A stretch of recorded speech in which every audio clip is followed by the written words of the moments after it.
বিজুলি পোহৰ মোৰ নাই, গুৱাহাটী বানপানী ডুবি যায়।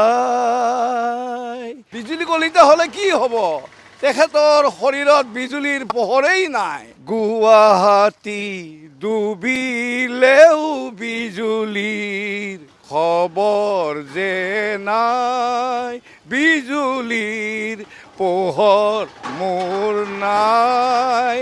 আজি তেখেতে ক'ব লাগিছিল যে বাহিৰৰ পৰা টেকন'ক্ৰেট আনক, কোটি কোটি টকা খৰচ কৰক আৰু গুৱাহাটী উদ্ধাৰ কৰক, কিন্তু তেখেতৰ মুখৰ কোনো মাতেই নাই। আপোনাৰ ভোটৰ ভিক্ষা খুজিব আহিছিলে বিজুলী কলিতা, আমি জানো, দেখিছিলোঁ। একদম দলে বলে একদম ভোট বিচাৰিবৰ কাৰণে আহিছিলে, কিন্তু বৰ্তমান এই যি গুৱাহাটী যেনেকৈ ডুবিলে, এগৰাকী মানুহ ঢুকালে মালিগাঁৱত, আৰু অনিল নগৰ নবীন নগৰটো নকওঁৱেই, আপোনাৰ হাতীগাঁও, ৰুক্মিণী গাঁও, কোনো এখন ঠাই বাকী নাই। কিন্তু সেই ভোট ভিক্ষা খোজা মহিলাগৰাকী আজি ক'ত? আজি তেখেতক বিচাৰি ৰাইজ হাহাকাৰ। এইখিনি সময়ত তেখেতে শক্তিশালীভাৱে কণ্ঠ নিগৰাব লাগিছিল যে গুৱাহাটীখন যদি স্মাৰ্ট গুৱাহাটী বুলি ক'ব খুজিছে, তেতিয়াহ'লে বানপানী মুক্ত হ'ব লাগিব, নহ'লে এইখন আনস্মাৰ্ট গুৱাহাটী। বিজুলী পোহৰ মোৰ নাই, গুৱাহাটী বানপানী ডুবি যায়। গুৱাহাটী ডুবিলেও বিজুলীৰ খবৰ যে নাই, বিজুলীৰ পোহৰ মোৰ নাই। বিজুলী কলিতা হ'লে কি হ'ব? তেখেতৰ শৰীৰত বিজুলীৰ পোহৰেই নাই। এতিয়া তেখেতৰ এনেকুৱা হৈছে যে ফোন কৰিলে আমি তেখেতক ফোনত নাপাওঁ। মই বুলি নহয়, আপোনাৰ বহুত ৰাইজে ফোন কৰিছে, কাৰণ তেওঁ এম পি এজনৰ বহুত দায়িত্ব আছে। তেখেতৰ এই যিখন আসন, এম পিৰ আসনখন লৈ বহি থাকিলে নহ'বতো।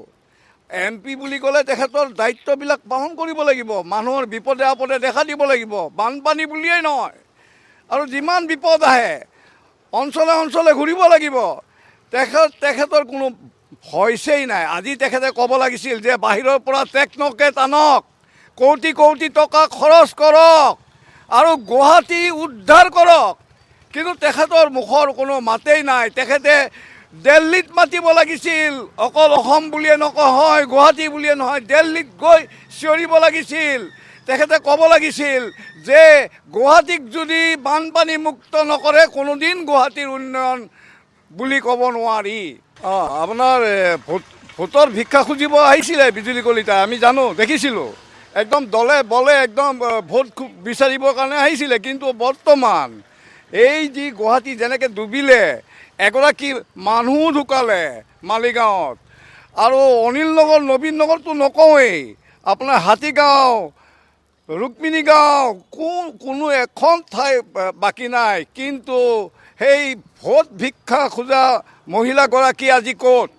আজি তেখেতক বিচাৰি ৰাইজ হাহাকাৰ। এইখিনি সময়ত তেখেতে শক্তিশালীভাৱে কণ্ঠ নিগৰাব লাগিছিল যে গুৱাহাটীখন যদি স্মাৰ্ট গুৱাহাটী বুলি ক'ব খুজিছে, তেতিয়াহ'লে বানপানী মুক্ত হ'ব লাগিব, নহ'লে এইখন আনস্মাৰ্ট গুৱাহাটী। বিজুলী পোহৰ মোৰ নাই, গুৱাহাটী বানপানী ডুবি যায়। গুৱাহাটী ডুবিলেও বিজুলীৰ খবৰ যে নাই, বিজুলীৰ পোহৰ মোৰ নাই। বিজুলী কলিতা হ'লে কি হ'ব? তেখেতৰ শৰীৰত বিজুলীৰ পোহৰেই নাই। এতিয়া তেখেতৰ এনেকুৱা হৈছে যে ফোন কৰিলে আমি তেখেতক ফোনত নাপাওঁ, মই বুলি নহয়, আপোনাৰ বহুত ৰাইজে ফোন কৰিছে, কাৰণ তেওঁ এম পি এজনৰ বহুত দায়িত্ব আছে হা। তেখেতৰ এই যিখন আসন এম পিৰ আসনখন লৈ বহি থাকিলে নহ'বতো। এম পি বুলি ক'লে তেখেতৰ দায়িত্ববিলাক পালন কৰিব লাগিব, মানুহৰ বিপদে আপদে দেখা দিব লাগিব, বানপানী বুলিয়েই নহয়, আৰু যিমান বিপদ আহে অঞ্চলে অঞ্চলে ঘূৰিব লাগিব। তেখেতৰ কোনো ভইচেই নাই। আজি তেখেতে ক'ব লাগিছিল যে বাহিৰৰ পৰা টেকন'ক্ৰেট আনক, কোটি কোটি টকা খৰচ কৰক আৰু গুৱাহাটী উদ্ধাৰ কৰক, কিন্তু তেখেতৰ মুখৰ কোনো মাতেই নাই। তেখেতে দিল্লীত মাতিব লাগিছিল, অকল অসম বুলিয়ে নহয়, গুৱাহাটী বুলিয়ে নহয়, দিল্লীত গৈ চিঞৰিব লাগিছিল। তেখেতে ক'ব লাগিছিল যে গুৱাহাটীক যদি বানপানী মুক্ত নকৰে কোনোদিন গুৱাহাটীৰ উন্নয়ন বুলি ক'ব নোৱাৰি।